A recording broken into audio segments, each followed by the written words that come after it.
ముందుగా తెలుగు రాష్ట్రాల ప్రజలందరికీ కూడా సంక్రాంతి శుభాకాంక్షలు తెలియజేస్తా ఉన్నాను. గత 2 రోజుల నుంచి అంటే నిన్నటి నుంచి సోషల్ మీడియాలో గేమ్ చేంజర్ సినిమా గురించి పెద్ద ఎత్తున చర్చ జరుగుతూ ఉంది. ఆ చర్చల్లో రకరకాల అభిప్రాయాలు ఎవరికి నచ్చినట్టు వారి అభిప్రాయాలు వారు వ్యక్తం చేసుకుంటూ ఉన్నారు. సాధారణంగా ఈ భారతదేశం అతిపెద్ద ప్రజాస్వామిక దేశం కాబట్టి ఎవరి అభిప్రాయాలను ఎవరికి నచ్చినట్టుగా వారు వ్యక్తపరిచేటువంటి హక్కు వారికి ఉంటుంది. ఎందుకంటే ఒకరికి నచ్చింది ఇంకొకరికి నచ్చాలి అని చెప్పేసి రూల్ అయితే ఏం లేదు. అది సినిమా అయినా సరే, ప్రభుత్వం అయినా సరే, ముఖ్యమంత్రి అయినా సరే, ప్రధానమంత్రి అయినా సరే. అయితే నిన్న ఉదయం ఎర్లీ మార్నింగ్ 5:45 షోకి హైదరాబాద్ అమీర్పేటలోని ఏఏ మాల్లో నేను నా కుటుంబ సమేతంగా కలిసి గేమ్ చేంజర్ సినిమా చూడటం జరిగింది. సినిమా నిజంగా చాలా అద్భుతంగా ఉంది. నాకైతే సినిమా చాలా బాగా నచ్చింది. అసలు రామ్ చరణ్ గారు అప్పన్న క్యారెక్టర్ లో ఆయన నటించినటువంటి ఆ తీరైతే నిజంగా చాలా అద్భుతంగా ఉంది.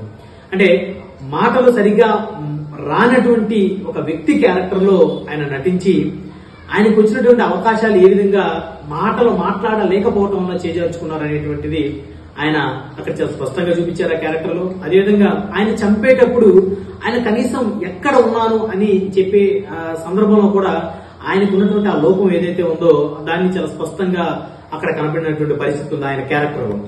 అయితే ఇక్కడ ప్రధానంగా కనుక చూస్తే చాలా స్పెషల్ గా కనుక చూడాల్సిన అంశం ఏంటంటే రాజకీయ నాయకుడికి డబ్బులు కన్నా కూడా అతనికి వాక్చాతుర్యం అనేది చాలా ఇంపార్టెంట్ అనేటువంటి ఒక సన్నివేశం రామచంద్ర గారు అప్పన్న క్యారెక్టర్ లో జీవించారు. అదేవిధంగా అక్కడ ఆయన్ని హత్య చేసేటువంటి సందర్భం ఏదైతే ఉందో ఆ సందర్భంలో ఆయన పండించినటువంటి ఆ సెంటిమెంట్ ఏదైతే ఉందో ఖచ్చితంగా సినిమా చూసిన వాళ్ళకి నిజంగా సినిమాలో లీనమైన ప్రతి ఒక్కరు కూడా కళ్ళం నీళ్లు రావాల్సిందే.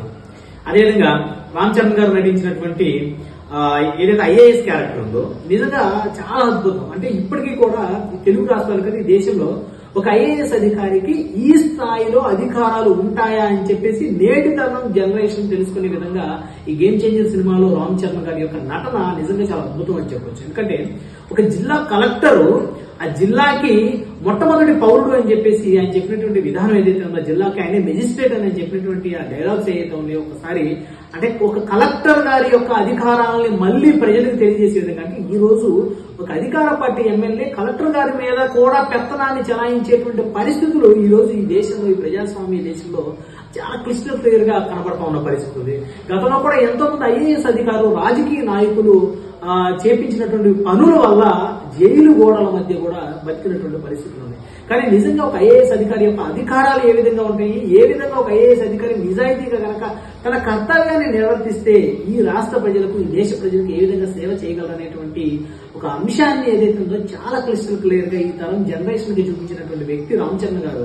అంటే ప్రతి ఒక్కరు కూడా ఈ రోజు ఆ సినిమా తర్వాత ఒక ఐఏఎస్ అయితే నిజంగా అడ్మినిస్ట్రేషన్ ఏ విధంగా పరుగులు పెట్టించవచ్చు, ప్రజాస్వామిక దేశంలో ఏ విధంగా ప్రజలకి చేరువయ్యే విధంగా ఏ విధమైనటువంటి పనులు చేయొచ్చు, అవినీతిని ఏ విధంగా అంతం చేయొచ్చు, అవినీతి రాజకీయ నాయకుల మీద ఏ విధంగా వారి మీద జులుమును ప్రదర్శించవచ్చు అనేది ఈ సినిమాలో చాలా క్లిస్టర్ క్లియర్ గా ఈ సినిమాలో రామ్ చరణ్ గారి నటన వల్ల అర్థమైంది.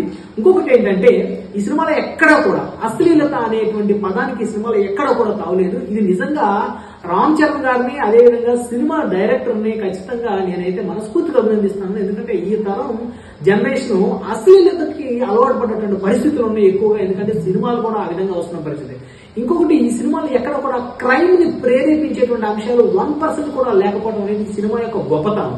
కాబట్టి ఖచ్చితంగా ఈ సినిమా చూసినటువంటి ఈ తరం జనరేషన్ ఖచ్చితంగా కూడా ఒక రాజకీయ నాయకుడు డబ్బు లేకుండా ఏ విధంగా రాజకీయం చేయొచ్చు, వాక్చాతుర్యంతో ఏ విధంగా రాజకీయం చేయొచ్చు అనేటువంటి ఒక ప్రధానమైనటువంటి అంశంతో పాటు ఒక సిన్సియర్ ఐఏఎస్ అధికారి ఏ విధంగా ఈ సమాజానికి సేవ చేయగలరు, అదేవిధంగా ఒక సిన్సియర్ ఐపీఎస్ అధికారి ఏ విధంగా సేవ చేయగలరు, అదేవిధంగా ఒక ఎన్నికల కమిషన్ అధికారి ఏ విధంగా ఎన్నికలను సక్రమంగా నిర్వర్తించగలరు అనేటువంటిది ఈ సినిమాలో చాలా స్పష్టంగా చూపించారు. కాబట్టి ఈ సినిమా ఖచ్చితంగా నేటి తరం జనరేషన్ కి ఖచ్చితంగా ఒక ఇన్స్పిరేషన్ గా నిలుస్తుందని చెప్పేసి అయితే నేనైతే మనస్ఫూర్తిగా భావిస్తున్నాను.